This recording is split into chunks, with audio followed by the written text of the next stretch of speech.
हम्म. आजच्या या ज्ञानवर्धक सखोल चर्चेत म्हणजे स्वागत आहे सर्वांचं. आज आपण एक असा विषय पाहणार आहोत जो थोडा वेगळा आहे.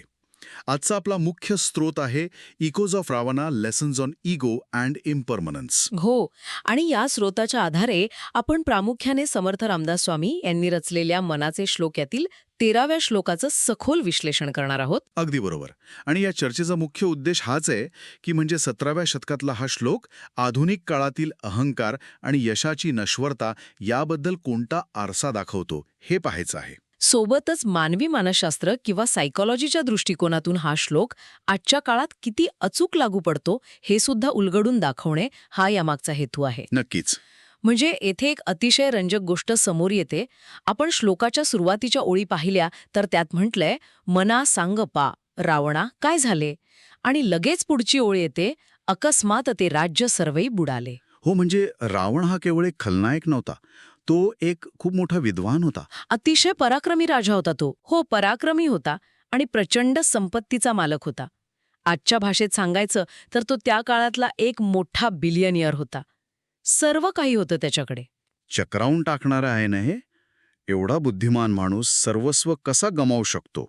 याचाच मथितार्थ या स्रोतात स्पष्ट केलंय. सर्व काही असूनही एका चुकीच्या वासनेमुळे संपूर्ण साम्राज्य एका झटक्यात नष्ट झालं. हे सत्य दर्शवतं की सत्ता आणि संपत्ती कधीच कायमस्वरूपी नसते. म्हणजे श्लोकात पुढे जी ओळ येते, म्हणोनी कुडी वासना सांड वेगी, त्याचा अर्थ या संदर्भात आहे. हो, नक्कीच. पण ही कुडी वासना म्हणजे नक्की काय? फक्त अहंकार की आणखी काही? कुडी वासना म्हणजेच अहंकार, चुकीच्या इच्छा आणि स्वार्थी आकर्षण. जर आपण याला अधिक व्यापक दृष्टिकोनातून पाहिलं तर आजच्या काळातही अनेक मोठे उद्योगपती चुकीच्या निर्णयांमुळे अचानक अपयशी ठरताना दिसतात. म्हणजे जेव्हा माणसाचा अहंकार वाढतो आणि तो स्वतःला इन्व्हिन्सिबल किंवा अजेय समजू लागतो. अगदी बरोबर.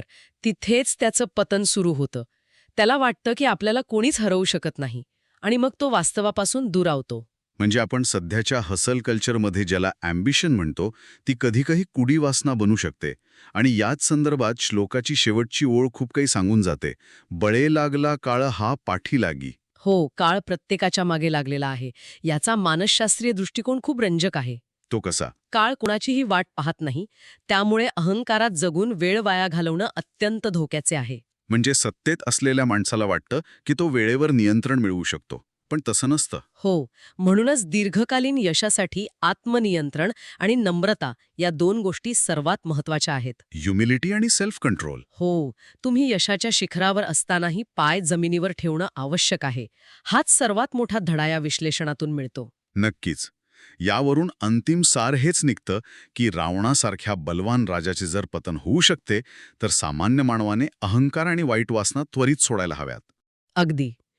काळाची जाणीव ठेवून जो विवेकाने जीवन जगतो, तोच खऱ्या अर्थाने सुरक्षित राहतो.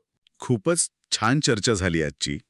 आणि चर्चेच्या शेवटी एक सखोल विचार नक्कीच करायला हवा. कोणता विचार? जर रावणासारख्या अत्यंत प्रगल्भ विद्वानाची बुद्धी त्याच्या अहंकारामुळे भ्रष्ट होऊ शकते, तर आधुनिक माहितीच्या युगात आपण जे अमर्याद ज्ञान मिळवत आहोत ते आपल्याला खरोखर शहाणे बनवत आहे की नकळत आपला बौद्धिक अहंकार वाढवून आपल्याला एका नव्या पतनाकडे ढकलत आहे? यावर नक्कीच विचार व्हायला हवा.